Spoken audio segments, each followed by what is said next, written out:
Be be کے القابات کا سلسلہ جو شروع ہوا ہے نا، جس کو میں ضرور نقل کرنا چاہوں گی، حدیث رسول خدا صلی اللہ علیہ وآلہ وسلم ہے کہ آپ نے فرمایا کہ انی سمیت فاطمہ بفاطمۃ ان الناس فطموا عن معرفتها، میں نے اپنی بیٹی کا نام فاطمہ اس لیے رکھا کیونکہ لوگ فاطمہ کے معنی ہے جدا، الگ، انمول، یونیک، خاص، بالکل سب سے منفرد۔ آپ نے فرمایا میں نے اس کا نام فاطمہ سب سے جدا اور الگ اس لیے رکھا کیونکہ یہ سب سے انمول ہے، سب سے جدا ہے، سب سے الگ ہے۔ اور پھر اس کے بعد فرمایا اللہ نے فاطمہ کے لیے 9 القاب رکھے، لہا تسعۃ الاسماء عند ملیک مقتدر، خدا کے نزدیک ان کے 9 نام ہیں۔ اور پھر آپ نے وہ نام نقل فرمایا، آپ نے فرمایا اللہ نے فاطمہ کو زہرا کہا ہے، زہرا یعنی روشن، منور، تابندہ۔ اور زہرا کا کہنے کا مطلب کیا ہے کہ جب وہ محراب عبادت میں کھڑی ہوتی ہیں تو ان سے نور ساطع ہوتا ہے، وہ خدا کی بندگی کا حق ادا کرتی ہیں، اسی لیے انہیں سیدۃ النساء العالمین بھی کہتے ہیں، کیونکہ اللہ عورتوں میں اس کو پسندیدہ سمجھتا ہے جو سب سے اچھی اس کی عبادت کرتا ہے، فاطمہ سے بہتر کسی نے نہ کی۔ پھر دوسرا لقب طاہرہ کہا، پاک ہے۔ کیوں پاک ہے؟ کیونکہ اس تک کبھی رجس، نجاست، ناپاکی نہیں آئی۔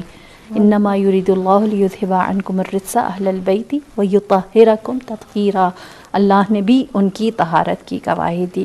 پھر کہا وہ راضیہ ہے، وہ اللہ کی خوشنودی میں خوش رہنے والی ہے۔ آپ کے اوپر جتنی بھی آزمائش، جتنی بھی ابتلاءات آئیں، ہر ابتلا، بچے کی ولادت سب سے خوشی کا لمحہ ہوتا ہے ماں کے لیے، لیکن رسول اللہ نے ہر بچے کی ولادت کے وقت بتایا کہ ان کو اسلام کی راہ میں بہت ساری مصائب اور مشکلات کو اٹھانا ہوگا۔ خاموش رہیں، راضی رہیں، رضاً بقضائہ و تسلیماً لامرہ کہا۔ اسی کے ساتھ کہا وہ مرضیہ بھی ہے، اللہ نے کہا کہ اللہ ان سے راضی رہے گا، راضیہ ہم اللہ سے راضی ہوں، مرضیہ اللہ ہم سے راضی ہو۔ تو فرمایا کہ یہ مرضیہ ہیں، اللہ ان سے راضی ہے۔ کیوں؟ کیونکہ نفس مطمئنہ کی ماں ہے۔ یا ایتھا النفس المطمئنہ ارجعی الی ربک راضیۃ مرضیہ۔ اول تو اللہ ہر مومن کو راضیہ اور مرضیہ کہتا ہے، اللہ جس سے راضی ہوگا وہی جنت میں جائے گا، نفس مطمئنہ ہے، اور جو اللہ سے راضی ہوگا وہی جنت میں جائے گا کیونکہ وہ نفس مطمئنہ ہے۔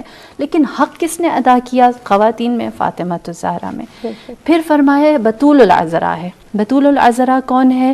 کہ جس نے 4 بچے پیدا کیے لیکن اس کی ایک نماز قضا نہ ہوئی ہو۔ عورت کے اوپر ایسا شرعی طور پر وقت آتا ہے کہ وہ نماز نہیں پڑھ سکتی، لیکن فاطمہ الزہرا ایسی بتول، ہر نجاست سے پاک ہیں کہ انہوں نے بچے کی پیدائش کے وقت بھی اور اس سے پہلے بھی اور اس کے بعد بھی کبھی ان کی کوئی نماز قضا شرعی طور پر نہیں ہوئی۔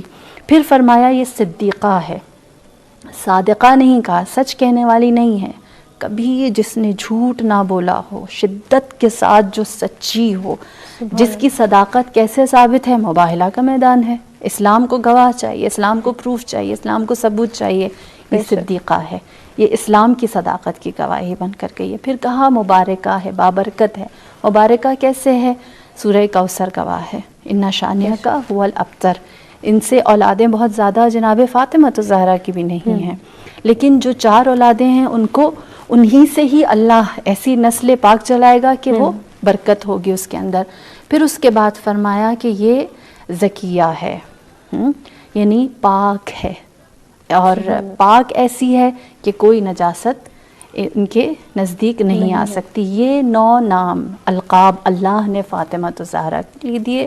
اور ایک لقب جو میرے نزدیک یوں کہیں کہ بہت خوبصورت ہے، بہت سے لوگوں نے بہت سارے القابات سے یقیناً بی بی کو نوازا ہوگا، اور آج تک جتنے زیادہ اذہان ترقی کر رہے ہیں ان کے القاب میں بھی اضافہ ہو رہا ہے، لیکن ایک لقب جو ہے وہ آپ مجھے سمجھا دیں، کوئی مجھے سمجھا دے کہ جب رحمت للعالمین اپنی بیٹی سیدۃ النساء العالمین سے یہ کہے انتی ام ابیہا، تو اپنے باپ کی ماں ہے، ہم اس رشتے کو کیا نام دیں؟ رحمت للعالمین کی ماں بننا بیٹی ہوتے ہوئے، یہ الفاظ اس کو نہیں بیان کر سکتے، اس کو کوئی اس کو کوئی نام نہیں دیا جا سکتا۔ بی بی کے القابات میں سب سے خوبصورت لقب مجھے یہ لگتا ہے کہ جب رسول بیٹی سے ایسی محبت پائیں کہ اس کو ماں کا درجہ دے دیں تو فاطمہ الزہرا کی ذات بنتی ہے۔ تو یہ کچھ القابات ہیں 9-10 جو بی بی کی ذات میں سب سے زیادہ یوں کہ معروف بھی ہیں اور سب سے زیادہ مقبول بھی ہیں۔ صحیح، بہت ہی خوبصورت طریقے سے آپ نے بیان کیا۔ زبیدہ صاحبہ کیا فرمائیں گی جب ہم کنیت کے حوالے سے بات کرتے ہیں، مختلف کنیت سے بھی نوازا کیا، ان پر روشنی ڈالیے۔ کنیت کے پر تو ذکیہ بہن ہی روشنی ڈالیں گی۔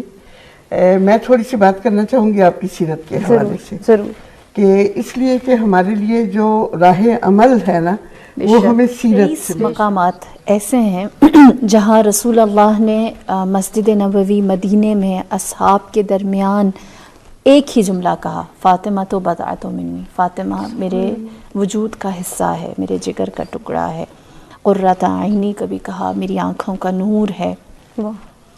تو یہ سارے مواقع جہاں پر رسول اللہ نے ایک ہی بات بار بار کہی، خود اس بات کی گواہی ہے کہ رسول اللہ